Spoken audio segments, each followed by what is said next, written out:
Biografi kehidupan Al-Ghazali. Al-Ghazali, juga dikenal sebagai Abu Hamid Al-Ghazali, adalah seorang ulama dan filsuf muslim terkemuka yang lahir di kota Tus, Persia, sekarang Iran, pada 1058 Masehi. Dia dianggap sebagai salah satu tokoh paling berpengaruh dalam sejarah intelektual Islam. Al-Ghazali dibesarkan dalam keluarga yang taat beragama dan mulai mempelajari ilmu agama di usia dini. Dia memperoleh pendidikan formal di Madrasah Nizamiyah di Nishapur dan kemudian belajar di Universitas Al-Qarawiyyin di Fes, Maroko. Setelah menyelesaikan studinya, Al-Ghazali menjadi pengajar di berbagai lembaga pendidikan dan kemudian menjadi hakim.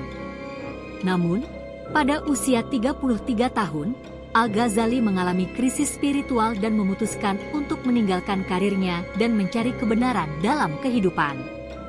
Al-Ghazali melakukan perjalanan ke Mekah dan Madinah, dan kemudian menetap di desa Tus selama beberapa tahun, mengabdikan dirinya pada studi dan meditasi.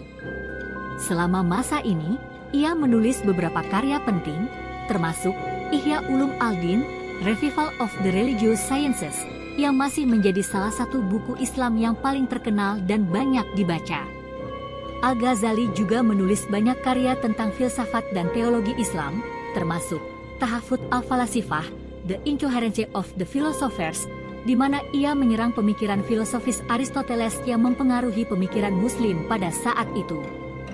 Al-Ghazali meninggal pada 1111 Masehi di Tus, meninggalkan warisan penting bagi umat Islam dan sejarah pemikiran dunia. Dia dianggap sebagai tokoh sentral dalam gerakan tasawuf dan filsafat Islam, dan pandangannya yang kritis dan reflektif terhadap ilmu pengetahuan dan filsafat menjadi pengaruh besar pada pemikiran Muslim dan non-Muslim di seluruh dunia. Karya-karya Al-Ghazali mencakup banyak topik, termasuk hukum Islam, teologi, filosofi, etika, dan tasawuf. Selain itu, dia juga diakui sebagai seorang tokoh yang berpengaruh dalam pengembangan metodologi dan teori pendidikan Islam. Salah satu karyanya yang terkenal, Mizan al-Amal, The Scale of Actions, adalah panduan praktis tentang bagaimana menjadi seorang Muslim yang baik, dengan fokus pada etika, moralitas, dan perilaku yang benar. Selama hidupnya, Al-Ghazali juga aktif dalam urusan politik dan terlibat dalam banyak perdebatan intelektual dengan para pemikir dan cendekiawan pada masanya. Meskipun ada perbedaan pendapat di antara mereka, Al-Ghazali dihormati oleh banyak orang karena kecerdasannya dan ketekunan dalam mengejar kebenaran. Pada akhir hidupnya, Al-Ghazali juga menulis sebuah autobiografi yang disebut Al-Munqidh min Al-Dalal, The Deliverance from Error. Di dalamnya, ia menceritakan perjalanan spiritualnya dan perubahan pemikiran yang dialaminya, yang membawa dia dari kesombongan akademik dan kegelapan kebenaran, menuju kesadaran tentang pentingnya kehidupan spiritual dan ketergantungan mutlak pada Allah. Al-Ghazali dianggap sebagai salah satu tokoh terbesar dalam sejarah intelektual Islam, yang memengaruhi pemikiran dan filosofi Islam hingga saat ini. Karyanya tetap menjadi sumber penting bagi para cendekiawan Muslim dan non-Muslim dalam memahami sejarah pemikiran Islam dan mengembangkan teori-teori baru yang relevan dengan zaman ini. Pemikiran Al-Ghazali yang kritis dan reflektif juga menjadi inspirasi bagi banyak orang di seluruh dunia untuk mengejar kebenaran dan spiritualitas, terutama di kalangan Muslim. Pada masa hidupnya, Al-Ghazali mendirikan sebuah lembaga pendidikan yang dikenal sebagai Madrasah Nizamiyah di Baghdad, yang menjadi salah satu institusi pendidikan Islam terpenting pada abad ke-12. Lembaga ini didirikan dengan tujuan mempromosikan pendidikan Islam yang berkualitas dan menghasilkan para cendekiawan yang berprestasi. Di luar bidang pendidikan, Al-Ghazali juga dikenal sebagai seorang penyair yang produktif dan memiliki keahlian dalam musik dan seni. Karyanya yang paling terkenal dalam bidang ini adalah Kimyah Al-Sa'adah, The Alchemy of Happiness, yang menggabungkan ajaran-ajaran tasawuf dan filsafat dengan metafora-metafora dari seni dan musik.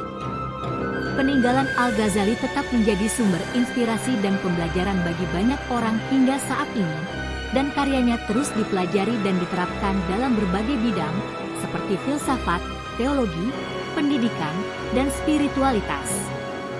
pandangannya yang kritis dan analitis, serta kecintaannya pada kebenaran dan keindahan, telah memengaruhi pemikiran dan filosofi banyak orang di seluruh dunia. Setelah meninggal, pengaruh dan karya Al-Ghazali menyebar luas dan memengaruhi berbagai bidang, termasuk filsafat, teologi, dan tasawuf.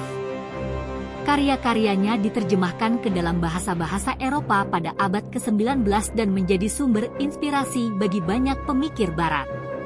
Di zaman modern, pemikiran Al-Ghazali terus menjadi sumber inspirasi dan pembelajaran bagi banyak orang, terutama dalam konteks pengembangan pendidikan Islam yang berkualitas dan mempromosikan keberhasilan spiritual.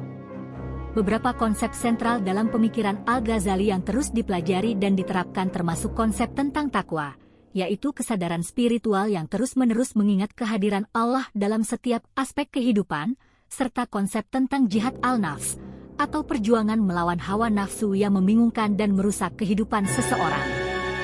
Selain itu, Al-Ghazali juga mempromosikan metode berpikir yang kritis dan reflektif dalam mencari kebenaran dan memahami agama, dengan menekankan pentingnya menggunakan akal sehat dan pengamatan dalam memahami ajaran-ajaran agama.